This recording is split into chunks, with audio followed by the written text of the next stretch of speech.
नमस्कार किसान भाइयों। आज के इस वीडियो में मैं आपको बताने वाला हूं गेहूं की प्रथम सिंचाई के बाद आप ऐसा कौन सा स्प्रे दें जिससे आपके गेहूं के अंदर फुटाव बहुत ज़्यादा आए, ग्रीनिंग अच्छी रहे, ऑल ओवर स्वास्थ्य अच्छा रहे, कोई डिजीज हमारी गेहूं की फसल में ना आए और आपकी गेहूं की फसल बहुत अच्छी हो, अच्छी ग्रोथ के साथ हो, जिससे भविष्य में हमें ये संभव हो सके कि हमारी फसल से जो प्रोडक्शन आएगा वो अच्छा आएगा। देखिए दोस्तों, नॉर्मली हमारे किसान भाई अन्य फसलों में तो स्प्रे डालते हैं, लेकिन जो गेहूं की फसल है उसमें स्प्रे नहीं डालते हैं। इसका एक बेसिक कारण ये भी है कि हमारे किसान भाई ज्यादातर यूरिया पर ध्यान देते हैं गेहूं की फसल के हिसाब से, जबकि आप जो बुवाई कर रहे होते हैं गेहूं की, उस समय आप नाइट्रोजन की मात्रा चाहे डीएपी हो चाहे एनपीके हो बराबर देते हैं।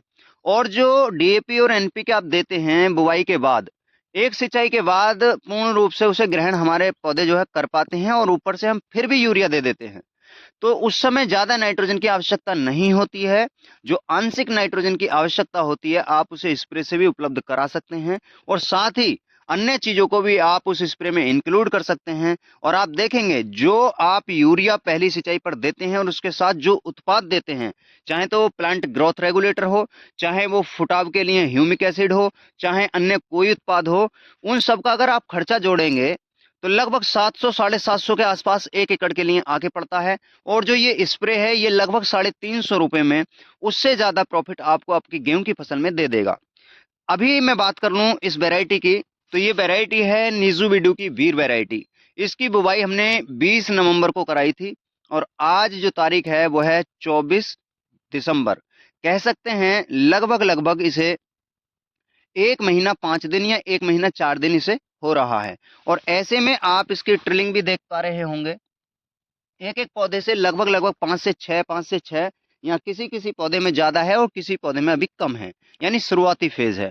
तो ऐसी स्थिति में यदि आप उस स्प्रे को डाल देते हैं तो एक तो जो ट्रिलिंग की संख्या है वो बहुत तेजी से बढ़ जाएगी, दूसरा ये पौधा अच्छे से ग्रोथ पे आएगा। और कई बार जो होता है सिंचाई के बाद मोटी जमीनों में हल्का सा पीलापन हमें अपनी फसलों पे देखने को मिलता है, तो वो पीलापन भी हट जाएगा, और जो प्रकाश संश्लेषण प्रक्रिया है वो अच्छे से होगी, और सामरिक ग्रोथ हमारे पौधे की ज्यादा होती है।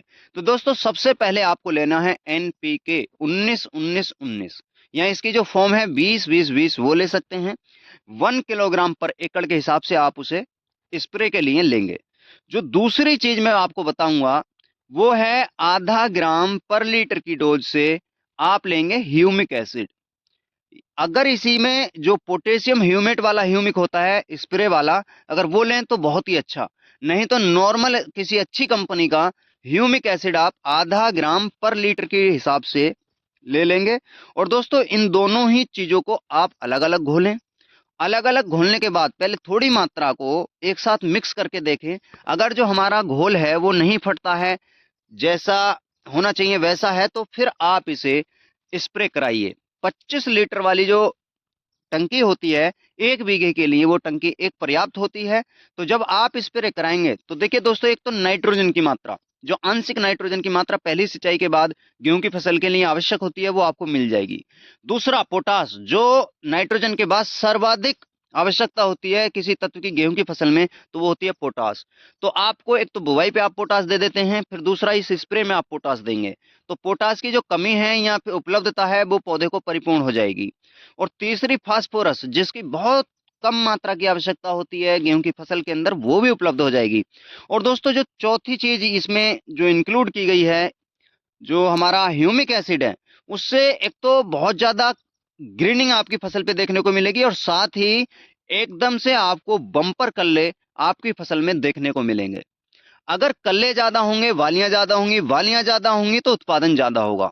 ये कॉन्सेप्ट आप सभी जानते हैं, तो आप बिल्कुल भी इस चीज को मिस ना करें। और दोस्तों सबसे सुटेबल जो टाइम होता है इसका, पहली सिंचाई आपने की, पहली सिंचाई के बाद जैसे ही हमारी जमीन, जैसे कि मैं आपको दिखाऊं, अभी ये थोड़ा सा तैयार नहीं है, यानी इसमें पैर चिपक जाएंगे, तो अभी इसे 4 से 5 दिन होल्ड कर सकते हैं। और दोस्तों जब पैर सहल जाए जमीन, तब आप स्प्रे कराइए। जिन स्थानों पर एकदम से पानी देने के बाद पैर सहल जाती है जमीन, आप वहां उसी स्थिति में स्प्रे दे दें। तो आपको देखने में आएगा कि आपकी जो गेहूं की फसल है बम्पर टिल्लिंग के साथ, अच्छी ग्रोथ के साथ, अच्छी ग्रीनिंग के साथ लहलाती नजर आएगी और आपको भी बेहतरीन उत्पादन और गुणवत्ता युक्त उत्पादन आपकी गेहूं की फसल से मिल जाएगा। आपने देखा होगा कोई किसान भाई 1 बीघे में 2 क्विंटल जो है गेहूं काटता है, कोई 3.5 काटता है, कोई 4.5 तक भी पहुंचता है।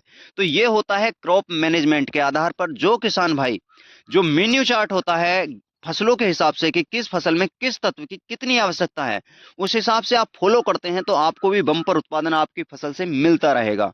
तो आज के वीडियो में दी गई जानकारी से यदि आप संतुष्ट हो तो कमेंट जरूर करें, लाइक करें और साथ ही अगर लगे कि ये जानकारी अपने मित्रों के साथ शेयर करने योग्य है तो शेयर करें। और दोस्तों हमसे जुड़े रहने के लिए आप हमारे YouTube चैनल को सब्सक्राइब कर बेल आइकन बटन को प्रेस कर लें, जिससे आने वाले वीडियो के नोटिफिकेशन भी आपको समय से मिलते रहें। तो आज के वीडियो में केवल इतना ही। नमस्कार मित्रों।